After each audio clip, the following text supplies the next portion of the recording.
Backpack of Souls. Story about different realities. Once upon a time, there was a wanderer.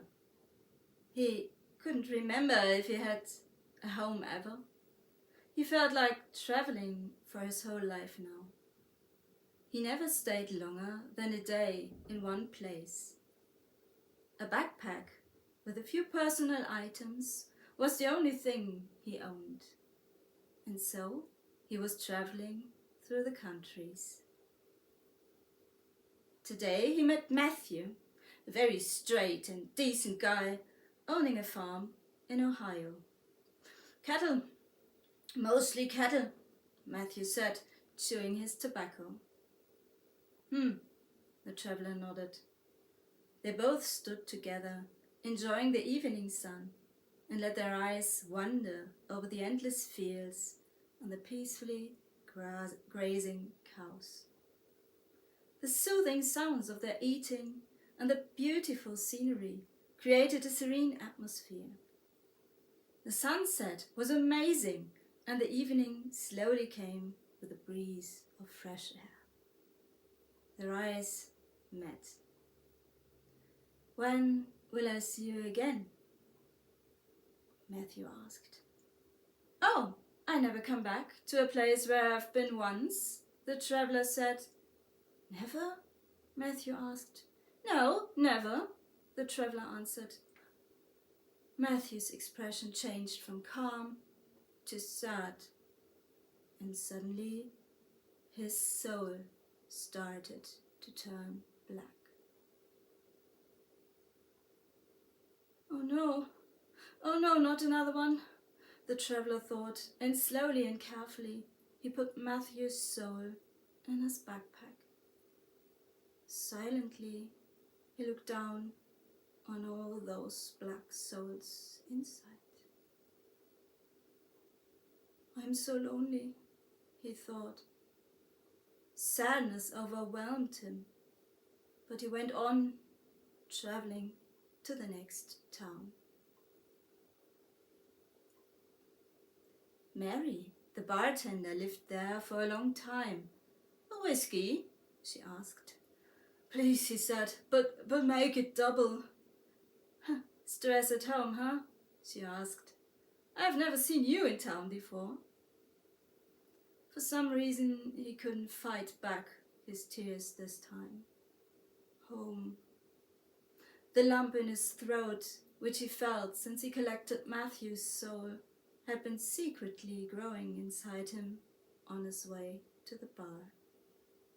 He thought he might find a little rest here, or at least some relief in a drink. He didn't understand what happened. He collected souls for his whole lifetime now. Why did this one suddenly affect him so much? And so he told Mary, the bartender, about his journey, about not having a home, about his loneliness, about the backpack filled with black souls. Mary was listening and didn't say a word. After they did the dishes together, she finally started speaking again.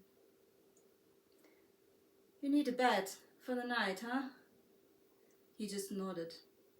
"Okay, let's lock up this bar and you can stay the night in my house. I have a guest room. Feel yourself invited." The traveler just looked at her, and thankfully he took the generous offer. After a night in a very clean and comfortable little room and a nice breakfast together with Mary on the following morning, she asked, "So, when will I see you again, traveler?" "Oh, never," he said. "I never come back to a place where I have been once." He was now captivated by the expression in her face while her soul turned black. "Oh no, oh God, please." In despair, he took her soul carefully, nearly tenderly, and put it in his backpack. He wasn't ashamed of his tears this time, finding his way off to the next city. With hanging shoulders, tired and devastated, he arrived the next morning. There was Emma, a little girl, playing hopscotch in the street. "Hello," the little girl said. "Why are you crying?" "I'm so alone," the wanderer said. "Oh," the little girl said. "Maybe you want to play hopscotch with me? It's not difficult. I can teach you, and it's fun." And so they were playing hopscotch together, Emma and the wanderer. And after a few hops and a few big laughs, because he was a bit clumsy at the beginning, the wanderer finally felt his sadness disappear. They played and laughed until the evening, and the little girl was called in for dinner. "When will I see you again?" the little girl asked. "Oh, never," the wanderer answered, and was already expecting to collect her black soul. A wave of sadness overwhelmed him. He didn't want her soul. She was such a wonderful little girl. But to his surprise, nothing happened. Nothing. The girl just looked at him. "This is very sad, wanderer," she said. "I'm young. I will meet a lot of souls in my life. And I'm sure I will meet yours again. You will always be in my heart." She held her little hand onto the left side of her chest. "What about you? You look older. How many souls do you have saved in your heart?" The wanderer started to feel uncomfortable. They are not in my heart," he stumbled. "I have them all in my backpack." And they all went black.